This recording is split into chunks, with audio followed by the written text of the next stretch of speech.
Spending habit নিয়ে আমি অনেক কথা বলেছি। আপনি যদি আপনার আয়ের চাইতে ব্যয় বেশি করেন, আপনি ঋণগ্রস্ত হবেন, আপনি পপার হয়ে যাবেন, এটা আমরা সবাই জানি। তারপরও আমরা স্পেন্ডিং হ্যাবিটের দিকে আমরা কিন্তু মনোযোগ দেই না।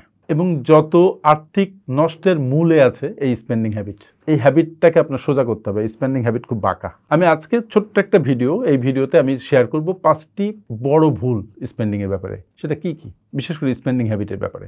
ভিডিওটি ছোট্ট ভিডিও, শুরু থেকে শেষ পর্যন্ত শুনুন, it will help you. Number 1 হচ্ছে pay check to pay check জীবনযাপন করা। আপনি যা আয় করুন না কেন, আপনি যদি সেই আয়টাই খরচ করে ফেলেন, পরবর্তী মাসে তাই করবেন, এর পরবর্তী মাসে তাই করবেন, তাহলে কি হবে? আলটিমেটলি 1 টাকাও জমছে না। এই pay check to pay cheque life lead করা, it is very dangerous for your financial future. সুতরাং আমার কথা হচ্ছে 1 টাকা হলেও সঞ্চয় করবেন। নিয়ম হচ্ছে যে প্রতি মাসে অন্তত 15 থেকে 20% সঞ্চয় করবেন। আর যারা কেবল ক্যারিয়ার শুরু করেছেন তারা 10% হলেও সঞ্চয় করবেন। সঞ্চয় একটা mindset, it is not the ability to save. আপনি যা আয় করেন 5 টাকা হলেও সঞ্চয় করতে পারেন, সো ডু ইট। নাম্বার 2 যে বড় ভুলটা আমরা করি সেটা হচ্ছে ইম্পালসিভ শপিং করি। বাজারে গেলাম, আমার লাগবে না, কিন্তু জিনিসটা ভালো লাগছে, চোখে দেখতে ভালো লাগতেছে, আমি কিনে ফেললাম, পকেটে টাকা আছে বা ক্রেডিট কার্ড আছে। সো কেনার আগে দেখবেন যে either you need it or not. যদি এটা দরকার হয় তখনই শুধু কিনবেন। If you don't need it, don't buy it. So impulsive buying একটা মারাত্মক বাজে একটা স্পেন্ডিং হ্যাবিট। খরচ করতে পারাটা একটা মুনশিয়ানার ব্যাপার। টাকা থাকলেই খরচ করে ফেললাম, ইট ইজ নট দ্য স্পেন্ডিং। বরং পারপাসফুলি যে জিনিস আপনার লাগবে তার পেছনে খরচ করতে পারা একটা মুনশিয়ানার ব্যাপার। So try to be smart in spending. যা তা খরচ করে ফেললেন, it is not spending actually. এটা পুরা টাকাটাকে পুড়িয়ে ফেলা, টাকাটাকে অপচয় করে ফেলা। Don't do it. ধরুন কোথাও 50% ডিসকাউন্ট চলছে, আপনার দরকার নেই, বাট কিনে ফেললেন, ডোন্ট ডু ইট। বড় কোনো বাই করার আগে অন্তত 24 ঘন্টা নিজেকে সময় দিন, যদি আগে আপনার কোনো প্ল্যান না থেকে থাকে। তারপরে দেখবেন যে কেনার দরকার হলে তখন কিনবেন, অত্যন্ত দরকার হলে, otherwise don't do it. Number 3 যে বড় ভুলটা আমরা করি সেটা হচ্ছে ক্রেডিট কার্ডের অপব্যবহার করি। এমনি তো credit card it bears the highest interest rate. এটা তো এমনি আপনার খরচকে উস্কে দেয়, তারপরেও আবার ক্রেডিট কার্ডের যে খরচ সেটাকে আমরা অপব্যবহার করি। আমরা মনে করি যে ক্রেডিট কার্ড মানে বোধহয় ফ্রি মানি, বুকের মধ্যে লাগে না, কিন্তু যখন পরিশোধ করতে যাই তখন মনে হয় ওরে বাবা এই কত টাকা দিচ্ছি। ইট ইজ ভেরি ডেঞ্জারাস যারা ফ্রিকুয়েন্টলি ক্রেডিট কার্ড ব্যবহার করে। এরা আর্থিকভাবে পপার হবেই। উন্নত বিশ্বে, ইভেন কানাডা, আমেরিকাতে কোনো কোনো ফ্যামিলিতে আছে 12-14টা করে ক্রেডিট কার্ড। এদের ক্রেডিট কার্ডের লিমিট বাড়ে আর এরা উদযাপন করে।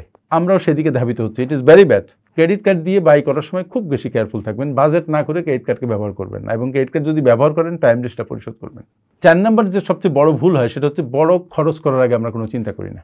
হঠাৎ করে আপনার 20,000 টাকার একটা খরচ, উই ডোন্ট থিঙ্ক ইট, খরচ করে ফেলি।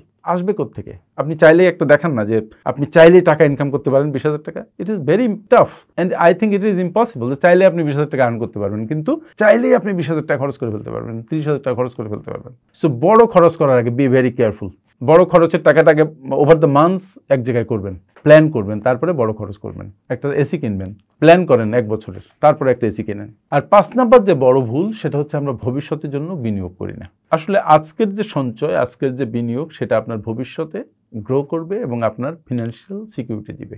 এই দিকটা আমরা খুব অমনোযোগী, আমরা খুব লেস কেয়ারফুল। ফলে যা হবার তাই হয়। রিটায়ারমেন্টের করার পরে দেখবেন যে টাকা নাই। রিটায়ারমেন্টে গেছেন আপনি, কিন্তু যেটা স্বর্ণালী জীবন হওয়া দরকার তখন আপনি ঋণগ্রস্ত জীবনযাপন করবেন। এখন থেকে হুঁশিয়ার হয়ে যান, আদারওয়াইজ এই ঋণে আপনাকে ডুবিয়ে ছাড়বে। আপনি ডুবে যাবেন ঋণে, আপনার কাছে টাকা থাকবে না, আপনার ছেলে মেয়ের কাছে হাত পাততে হবে। ছেলে মেয়ে টাকা পাঠাবে, আপনি খাবেন, নচেত খাবেন না, খেতে পারবেন না। It is a very miserable life. So ভবিষ্যতের জন্য বিনিয়োগ করুন।